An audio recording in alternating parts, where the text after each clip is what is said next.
Welcome to the Hope Story with World Renew Kenya.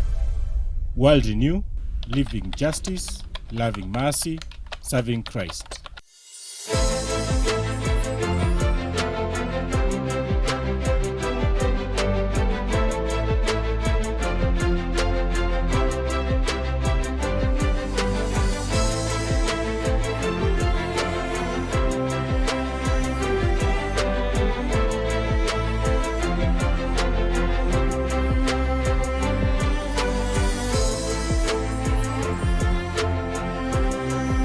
My name is Gary Masharia, and I'm here to talk just a little bit on conservation agriculture and the opportunities that it affords farmers to increase food production, to increase their income, and to enhance food security. And this is in particular for small-scale farmers who are most vulnerable to low incomes and poor food security. Conservation agriculture is a proven technology which, if applied properly, has the potential to greatly increase household incomes and also to greatly improve food security, while at the same time conserving soil fertility. This technology has the potential to reduce costs of labor also, and in addition to that, it has also the potential to greatly minimize the degradation of our land resource, which at this time of climate change is very critical to continued productivity and enjoyment of life by farmers. Conservation agriculture involves a number of things, and that's one of them is a minimum disturbance of the soil. It also involves maintaining a soil cover on the soil all the time so as to reduce soil erosion and reduce soil temperatures, and also crop rotation, which is essential for the control of weeds and also for the control of pests and diseases.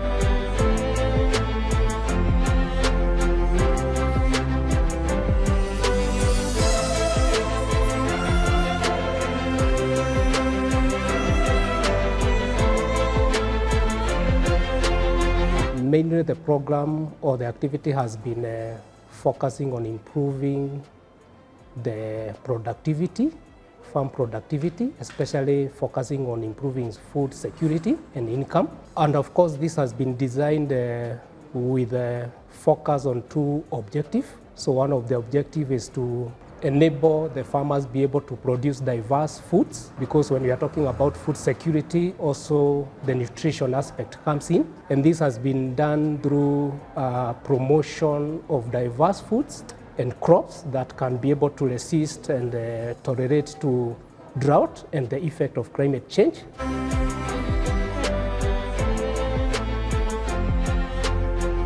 The other objective has been to engage a community in a profitable livelihoods, and especially in this case, we are doing it deliberately, and we have been doing it deliberately with the aspect of integrating the VSLA, and VSLA in this case is the Village Saving and Loaning Associations, just to enable local banks, due to lack of a better term, let me call it local banks, where the community can be able to save and establish their own pool. Out of this pool, then the community are able to access loans, because for a long time, accessing loans, especially for the local farmers, has been a concern. This is because of the restrictions that are there in the banks, and of course the high demand and the conditions that are set for a local farmer. So through this, we have been able to enable our community be able to come together, form groups, and be able to establish their own loaning and saving schemes. The idea behind this was to encourage farmers be able to have what we call a saving culture, unlike the way it was before. And why a saving culture is connected with the agriculture, the challenge has been most of the farmers, especially in this case the smallholder farmers, they lack capital.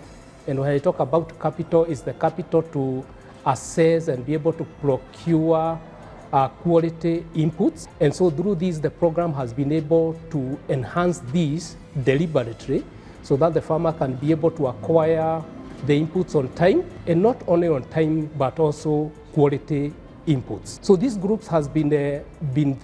Individually, the farmers can be able to acquire loan, There are some groups that has gone to an extent of even procuring these inputs collectively together. And the benefit behind that is that they have a voice to negotiate, and they also have an access to the main distributors. So mainly that has been the design of the program.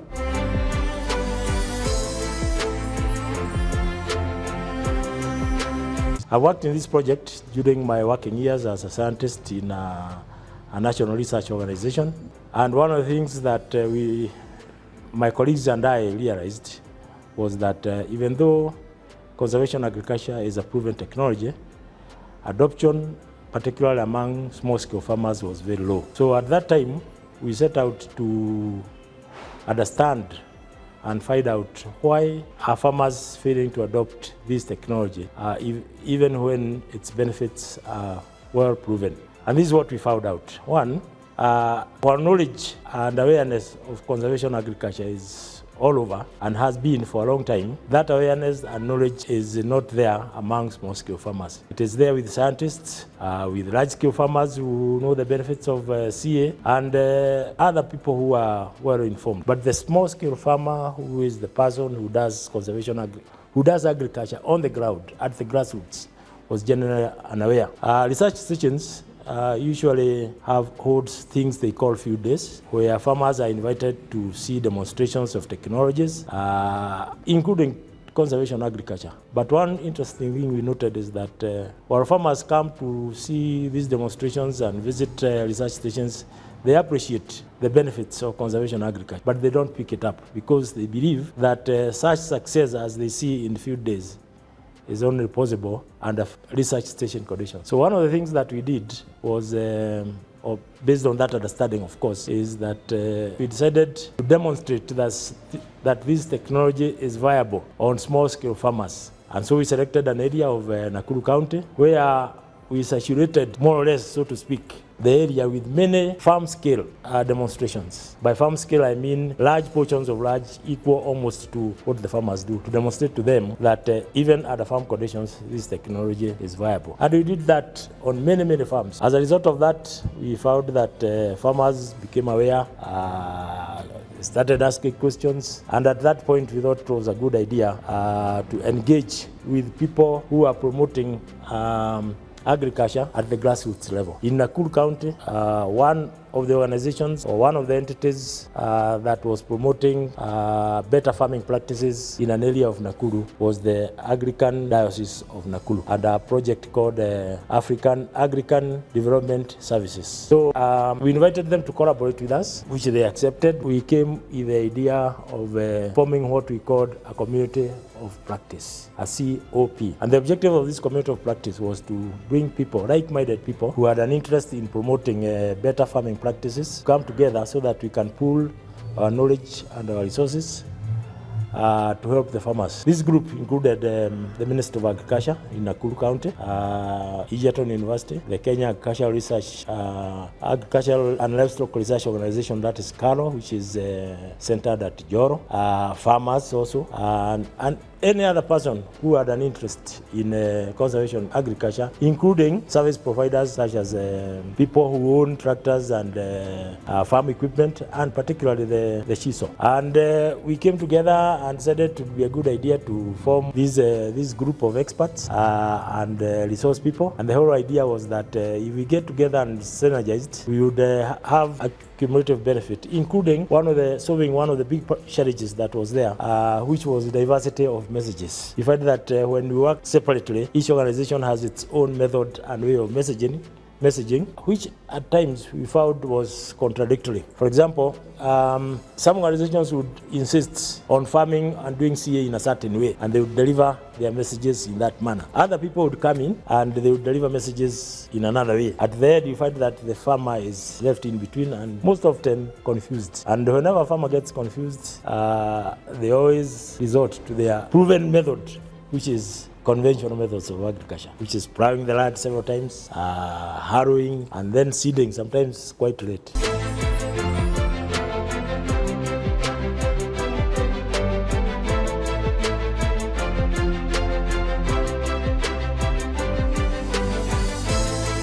My name is Pauline Nganga. I am the program officer for USAID CAP.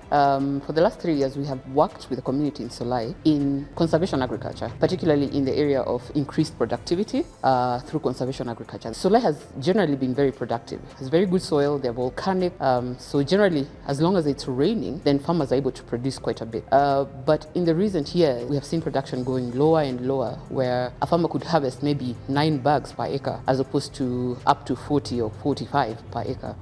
So our job as USAID CAP in the area of conservation agriculture was to come in and train farmers in how to rehabilitate their soil so that we can bring back the soil health and bring back the product, because with the way it was going, farmers were becoming poorer and poorer. So our job has been generally to advocate for CA practices, advocate for farmers to use a chisel plow, farmers to not disturb the soil, farmers to ensure that there's regeneration in the soil, so that the microorganisms that dwell in the soil that help the soil, that there's air, there's water movement in the soil, are actually being replenished per season. So what we have seen is at the initial point, there was a bit of resistance in farmers not wanting to engage with the program, not wanting to take up conservation agriculture, not believing that these things could work. Unfortunately, our climate is changing, which means farmers have a greater task, have a greater job in trying to help themselves, in trying to ensure that whatever they need, that the food they need, that the food that the nation needs is actually getting produced.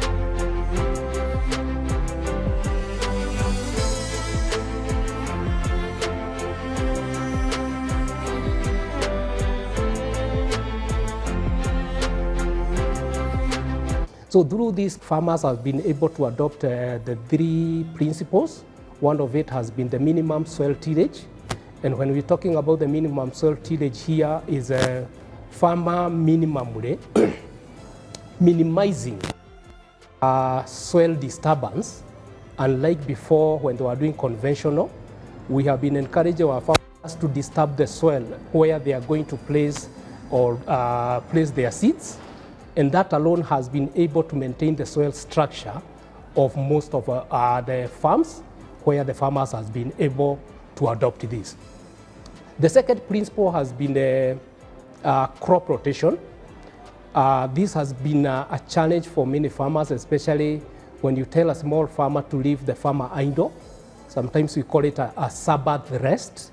But in this case, because of the small size of the land as a result of the subdivision, then we brought a crop rotation and association. In this case, the farmer can do more than one plant or one crop in one piece of land. Then the next season, they can rotate. The line that they had planted maize, then they can do another different crop like beans, because mainly majority of the farmers in Solai, the main crop has been maize and beans. The third principle has been a soil cover. Soil cover means that you don't leave your soil bare, you don't leave your soil naked. And in this case, we have been promoting 2 strategies. One of it has been through organic mulching. And of course, in this case has been a challenge, considering that most of our farmers are agro-pastoralists, so they consider some of these residues to be fodder. But alternatively, we also came up with another strategy, and this is the green manure cover crops. In short, we normally call it GMCCs. Either can be edible or non-edible. But our farmers has been able to adopt the edible one. Of course, with the reason of the economic benefits behind, they can be able to use it as a food, and a surplus can be taken to a market.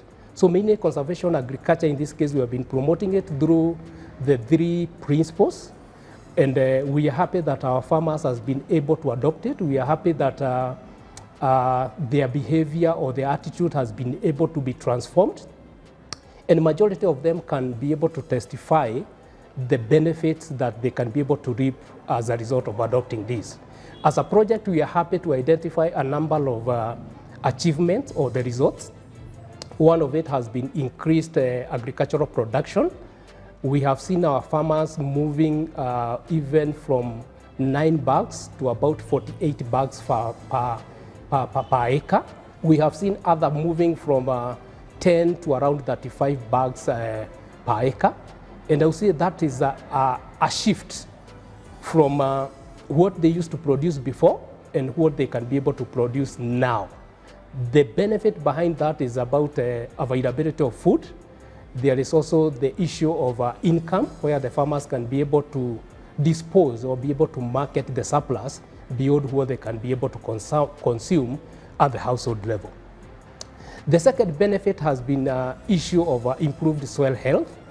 Conservation agriculture mainly, as I said at the beginning, always focus on the conservation improvement.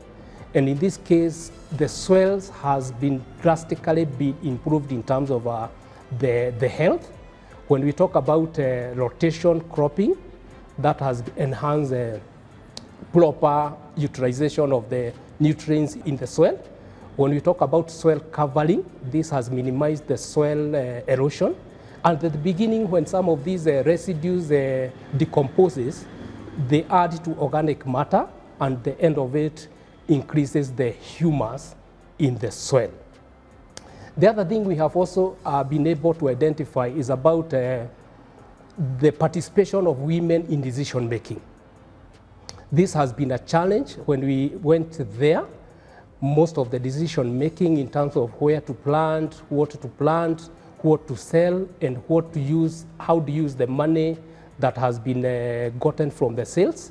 But at the moment now we can see a joint decision making. Women have reported that they have been involved in this. And at the beginning it could drag the adoption. We didn't know this because it was like more men driven. But after that, finally, we managed to change that. I know it was a process, but now whatever is being decided is being done jointly by both the female and the male at the household level.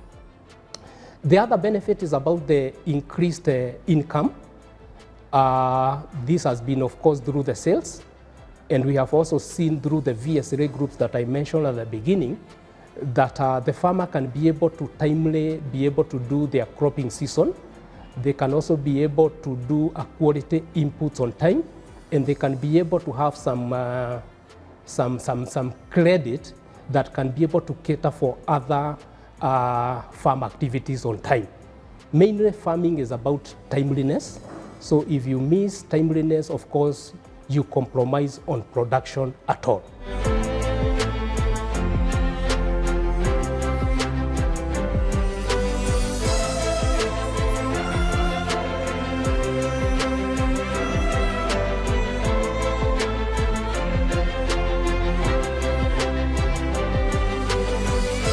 Achievements of this project. We have worked with 3,000 farmers whom we have trained smart climate technology, of course focusing on conservation agriculture. We have seen that we have empowered project participants through production increase in their farm, and also through them participating in VSLS.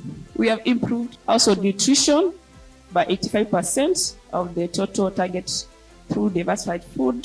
We have also seen strong engagement with the private sector and the county government of Nakuru, especially the Ministry of Agriculture. With that, we have linked our farmers with the Ministry of Agriculture, whereby some of the farmers we are working with, they have benefited with some farm inputs. And also the private sector, we have seen farmers benefiting from seeds, from Amiran, from Savo, and other stakeholders, the private sectors. So we are proud that we have been able to create and strengthen those engagements. And then we have seen farmers are now more resilient to climate change impacts, that they are able to harvest something from their farms through use of the technology, that is conservation agriculture, and adoption of chisel plow as a one way to minimize soil disturbance. Through that, we have seen like the total target of 3,000 farmers. I can say that 92% they have adopted one or two technologies or principles of conservation agriculture. And farmers have also reported improved soil health, fertility, and water retention in their farm, contributing to improved crop health, which leads to food security.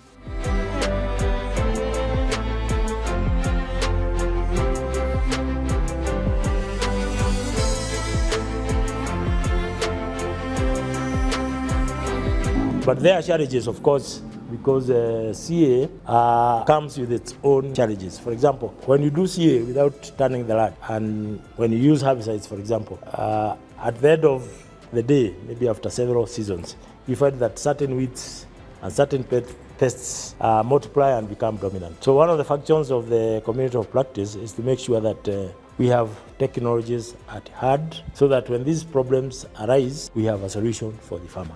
Some of the barriers that we have encountered have been in farmers not actually wanting to do the minimum tillage in using the chisel plow. The chisel plow is, call it the backbone of CA in breaking down the hard pan, which accumulates over the year so that water and nutrients can move easily into the soil. So once farmers have started adopting that, whether it rains or not, then the soil is able to retain enough moisture to help particularly for maize, to help sustain that crop all the way to the end. So we are glad and we are grateful that we have seen that change, that we have seen people wanting to adopt, that we've seen farmers wanting to engage in CA, and actually being the ones who are now asking, where can I find the tractor? So the challenge has been, again, we do not have enough of these tractors to ensure that we have all the tillage done on time. We are hoping that with engagement with different stakeholders, with engagement with government, engagement with our partners, that we are able to get this tractor so that farmers are able to access this very, very crucial machinery to then be able to carry on with the rest of it, including crop cover, soil cover, and crop rotation. So going forward, we hope that farmers will be able to continue seeing the fruit of their labor. As they continue planting trees, as they continue to plant different drought-resistant seeds, then they'll be able to have a better and a protected food ecosystem so that their families have the nutrients that they need, the nation has the nutrients that they need, the county is fed. Because at the bottom of everything that we do, our work is towards food security for the nation. So we are glad as USAID CAP for the steps that we have made. We know there's still a lot to be done. At this moment, we are glad that where we started is not where we are at. Where we're leaving the farmers at the end of the program is not where they were at. But we know that going forward, those who adopt and those who are willing to continue with the practices are reaping benefits and will continue to reap the benefits. So mostly those are some of the benefits that we can be able to say that we have been able to achieve through the program. And we are looking forward even in future for a greater and positive impacts. Our farmers have a lot of confidence that they are going to go through forward. The stakeholders have promised to support this because we have been doing this in collaboration with the stakeholders, including the public and the private sector stakeholders. And through this engagement gives us a confidence that the work and the good work that we started through the USAID program, it is not coming to an end. There will be a continuation. The farmers have promised, the stakeholders have promised, the research institutions have promised in terms of even supporting our farmers and be able to take them to another level.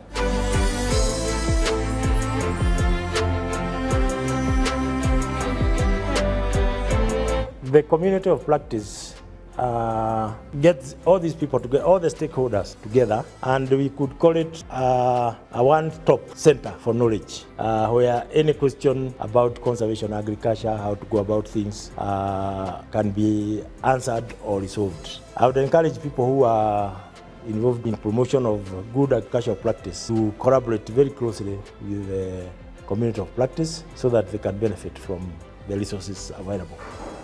Right now, I know there's what we would call a center of excellence in conservation agriculture at the Carroll station in Joro, where any farmer or any other person can walk in and will get provided with the appropriate information and sometimes even get other services offered there. So basically, it is important that people collaborate because when we work separately, we are not able to synergize and there's a lot of wastage. And we are not really able to take advantage of all the opportunities available, which includes plenty of knowledge on conservation agriculture.